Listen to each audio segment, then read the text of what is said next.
Okay, so that's a pretty good segue into the meat of what we're going to do and talk about, which is some aviation related news topics. And we're going to start on a somber note, but I think it kind of connects to a lot of this the military conversations, and it is the Reno air races. So I don't really want to, or we're not going to get into the particulars of the crash from like an aviation perspective, but I wanted to talk about the air races in general, and specifically the danger aspect, which I find very interesting in a kind of morose way in a bit, and it goes back to the TV show that you were just finishing watching earlier today, Brad. Yeah. So the TV show.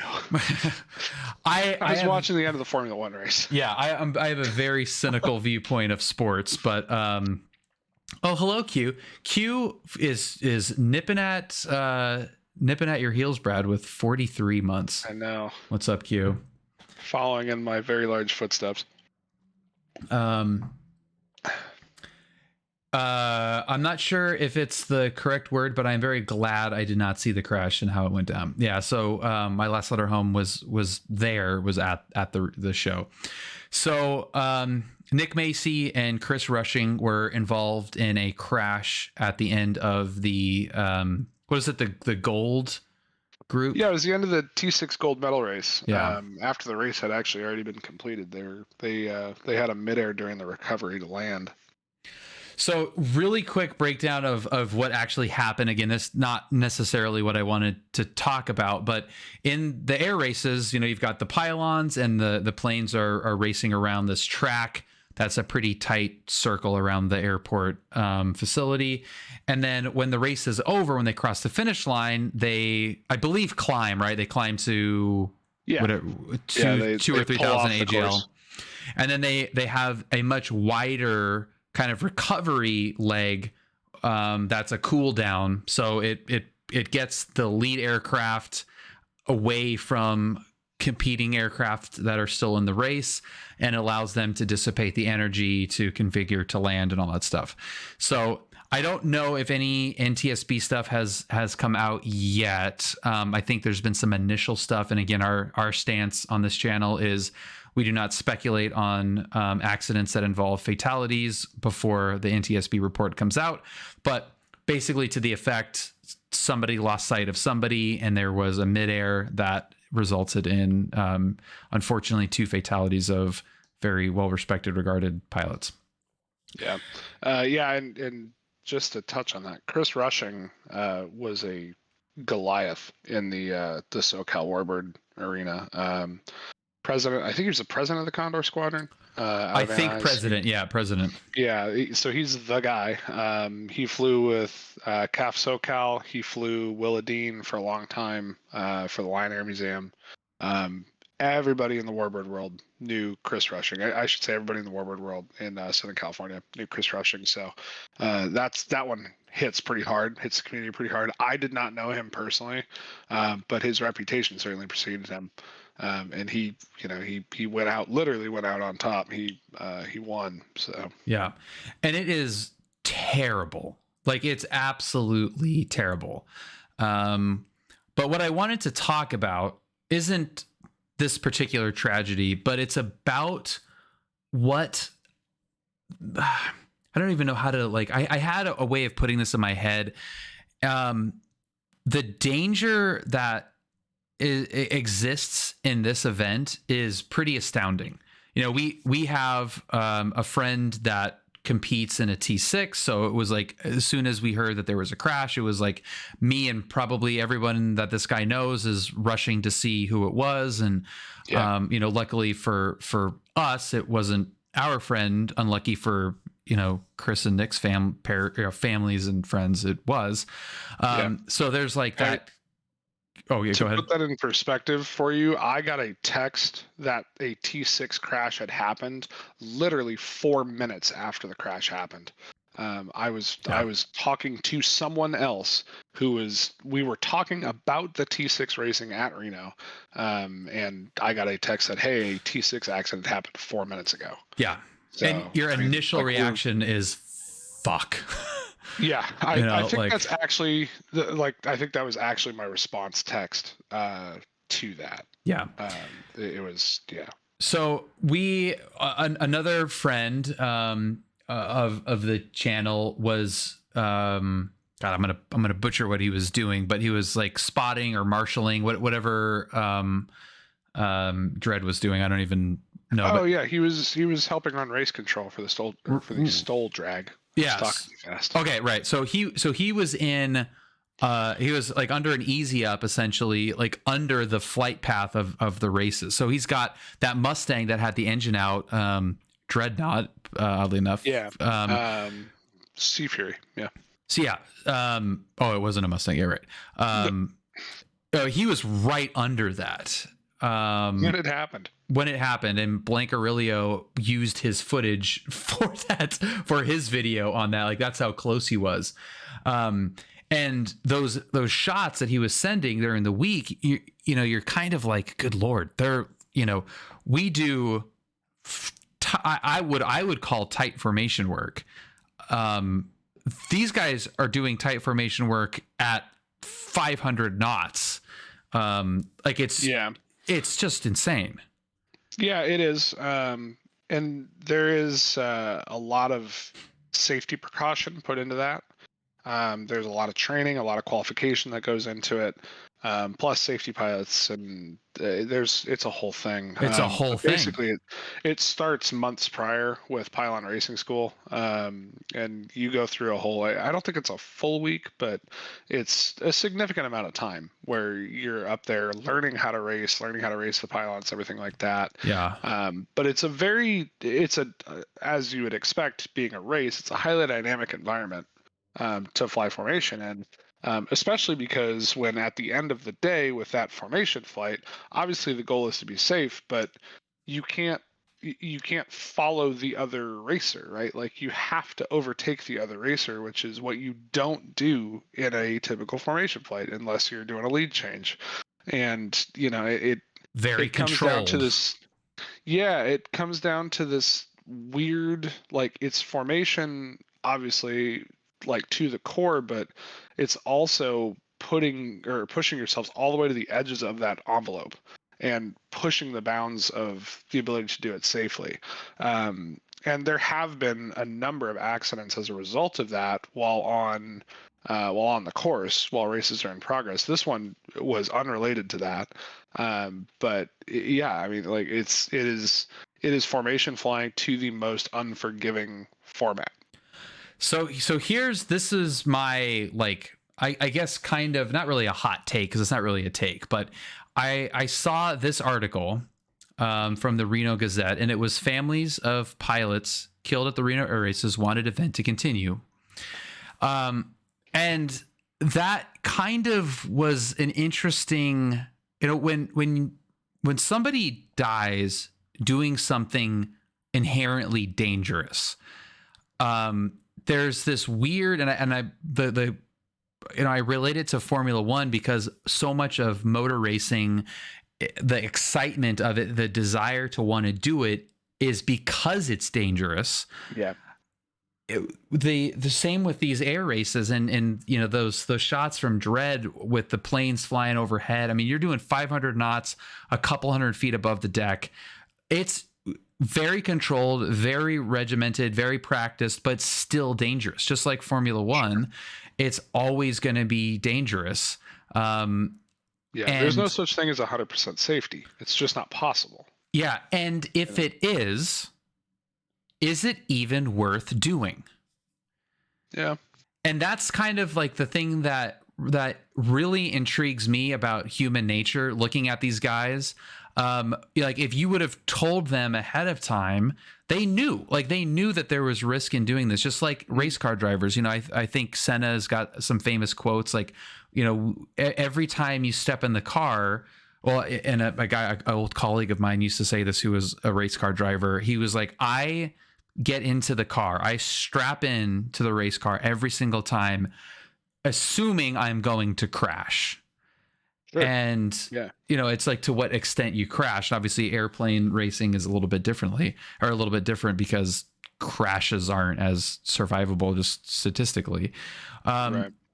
And so you've got this terrible crash that basically concluded the Reno version of the air races.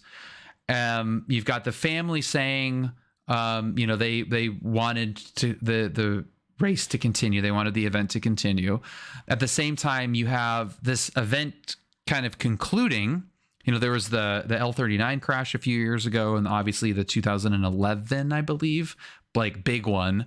Yeah. So you have this like inherently dangerous event leaving its kind of home, and organizers are talking about starting it up again. You know, like I've heard a rumor about being outside of Vegas and Pahrump. Is it? Yeah, I'll believe that when I see it. Yeah. Is it worth doing? Should pilots that want to do it be able to do it if they want, knowing the risk? And should this event find a new home? What say you? Loaded questions. Is it worth doing? I mean, Reno has never been my thing. I think it's cool.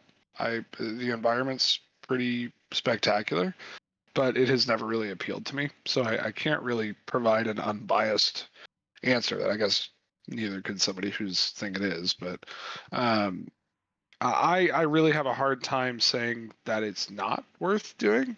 So long as people want to do it and understand the risk and understand that, you know, this is a game that has deaths associated with it. You know, I say a game not to belittle it, but this is an activity and an event that has a significant level of historical risk associated with it. As long as you are willing to accept that risk and take every precaution possible not to jeopardize those who have not accepted that risk sitting in the seat, then I think it's reasonable to continue. Technically speaking, there is somewhat of a risk going to those events, just like on motorsports, you know, where on the back of the ticket, which I'm sure you saw at Spa in, you know, various languages, I'm sure, you know, like there is an assumed risk in attending one of these events. But I agree. I don't think that, I'm not saying that people should go to a racing or air show and, you know, assume a risk of having a plane fall on you, but everything in life has assumed risk. I drive to lunch and there's an assumed risk with the drive to lunch, you know. Yeah. Obviously it's a different scale of risk, but and a different, I wouldn't say likelihood, but a different historical occurrence of that risk being realized is a good way to put it. Because there's no predicting it. But And it's interesting from an aviation perspective. It's interesting looking at these guys, like they, you know, and I don't know either of them. I don't know their backgrounds. I wouldn't be surprised if one of them had any military background. But there's like this, like human nature of some of these guys and girls, but let's be honest, it's mainly guys that do stupid stuff like this. Yeah. Although Vicky raced in Unlimited this year in the Purple Mustang. But from the actual like biological like makeup, there's this warrior mentality that is inherent in our nature that makes us want to do this stuff. And these two guys, if you know, you rewind back to August and we go to war with China and they need to recruit a bunch of pilots to go fly F-18s and, you know, like we're on, you know, World War III's in full tilt. These dudes are the first ones to sign up. Oh yeah, they'd be in line. And we like, you need guys and girls like that. You need people that have that like biological desire or like need to adrenaline rush, fight, you know, like whatever the part of your brain that makes this Like they don't have a choice almost. Like they have to do it. The reason that they're in the Reno air races isn't because they've always wanted to race T6s. It's because we're not at war.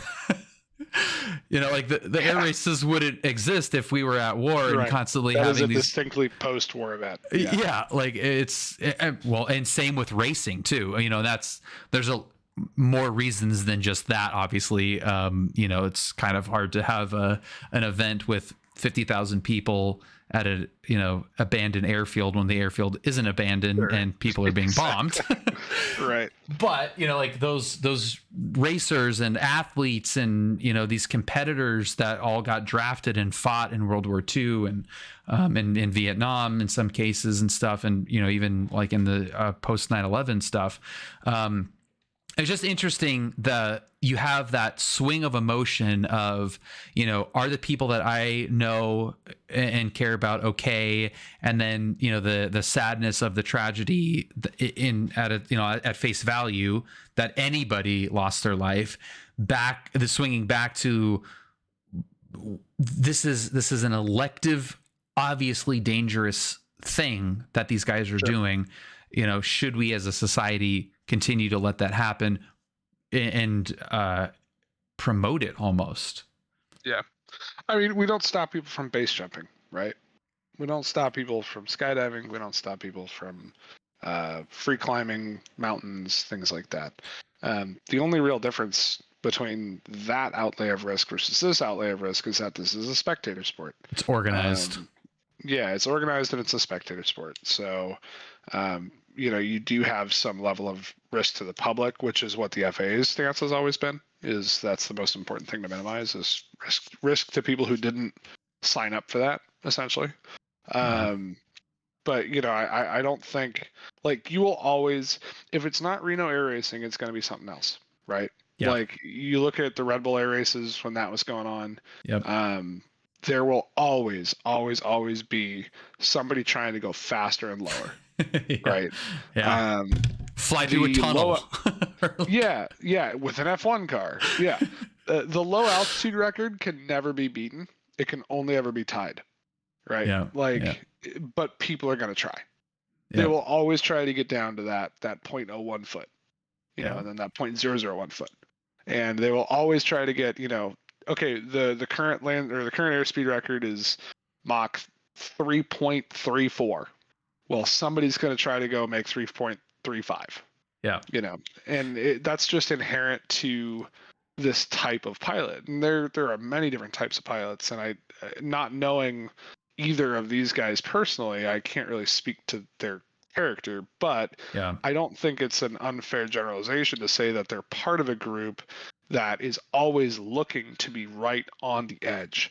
And that's not an indictment. That's actually a what's the word I'm looking for? I think that's great that they're always looking to push the boundaries. We need people that's like how that. progress happens. Right? we need people like that. It's fulfillment of being a part of a team. It's fulfillment about being doing something dangerous and surviving. Mastery of your craft. And it's almost it's at some point we can become this putting the little plastic protectors on every outlet and covering every corner. Like we kind of become this nanny state where some people need that. Where there's nobody can die, which is a noble thing to strive for, but wholly unrealistic. It's like, do you shut down the air races because someone could die, or do you provide a organized version of something that someone's always going to do anyway to help control it and mitigate it? And I kind of think it's a very corny example, but like the pod races in Star Wars and Phantom Menace, where you have you've got the stands at the beginning, but then the racers kind of go out into this, course that's, and it happens in so many movies and media, where you have these big organized races, the Piston Cup and all these things that people strive to be a part of and to master, that are organized and controlled to a degree, still inherently dangerous, but far more safe than street racing at night, or, you know, freeway takeovers, or Sure. clandestine stuff, or even stuff like the Red Bull guys, you know, where they go and do something without the FAA's approval, and, you know, they're jumping out of airplanes, and, you know, we can debate whether that was safe or not, or smart or not, or whatever, but they did it without approval. Are those things better than just letting the people do what they were going to do anyway, but having some kind of guardrails? Yeah. No, I mean, I think that's that's an impossible question to answer without hindsight, right? Like, you will know for a fact at some point whether the correct decision was made or not. Yeah.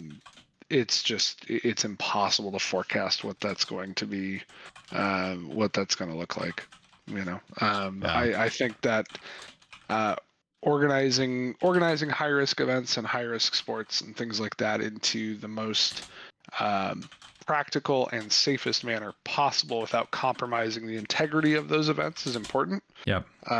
But it also, like, that takes a very fine line to do, and it requires an extremely high level of nuance to be able to do that effectively without basically ruining whatever event it is that you're trying to promote. Look at Formula One. I mean, there's like an argument to be made, and many drivers have actually made it, that it's too safe. And that's like a crazy thing to say. And it also seems a little bit weird, you know, to say that something can be too safe, but it is effectively too safe. And it takes some of the excitement out of it. You know, our monkey brains just, you know, kind of feed off of the danger and the allure of these heroes. You know, Senna, Prost, Andretti, why am I blanking on, Tazio Nuvolari, all these guys, like, they're heroes, and, you know, kind of are like fighter pilots because there was inherent risk. The attrition rate was huge. That added to the excitement. It's fucked up to say, but it added to the excitement.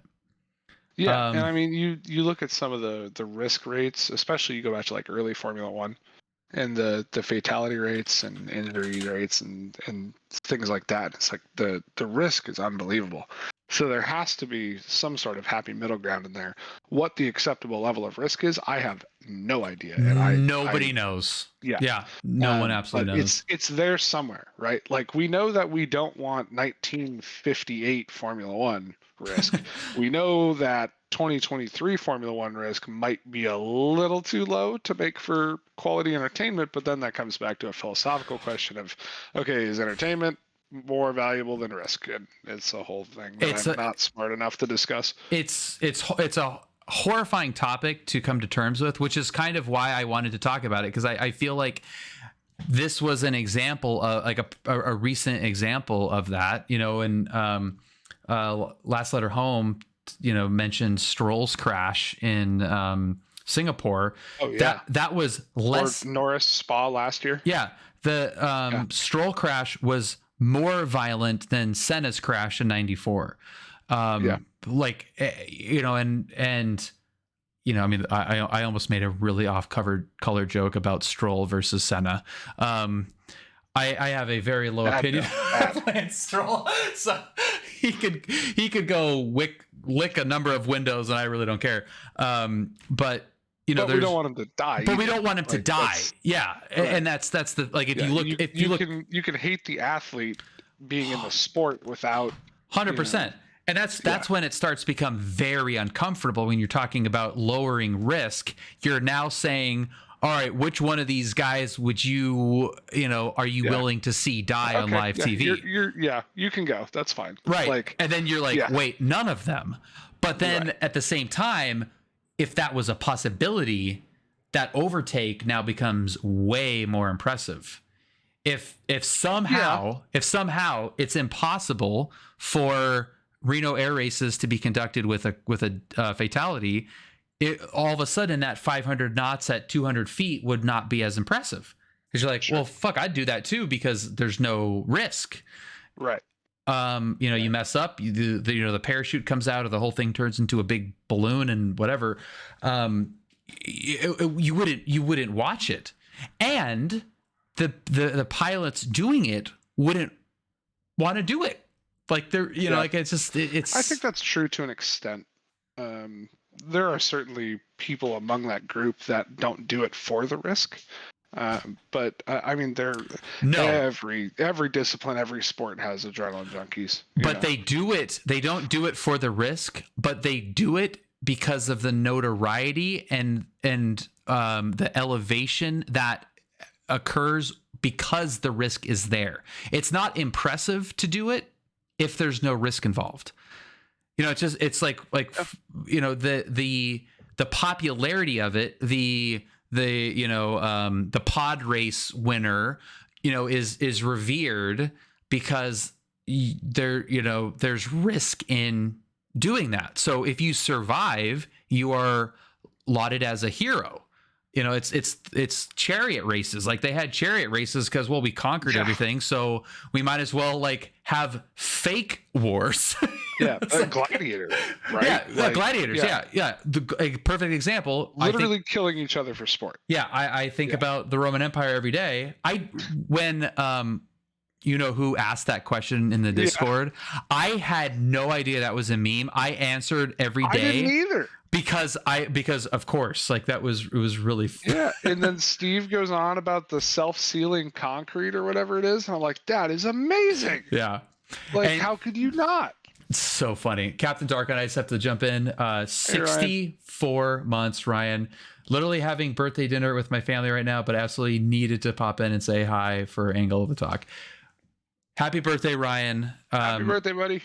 Ryan actually created the logo and came up with the name. So TM Captain Darkcon. I love it. But yeah, so it's like war goes away. We need to assume some risk, so we make up fake wars. Fighter pilots have no fight to pilot in, so let's throw them in the desert and have them race around pylons with surplus war airplanes. Yeah, it's in literal surplus war airplanes. There's no trench warfare, doesn't exist anymore. So I don't know. Let's put helmets on people and give them an oddly shaped ball and have them go back and forth. It's really kind of bizarre.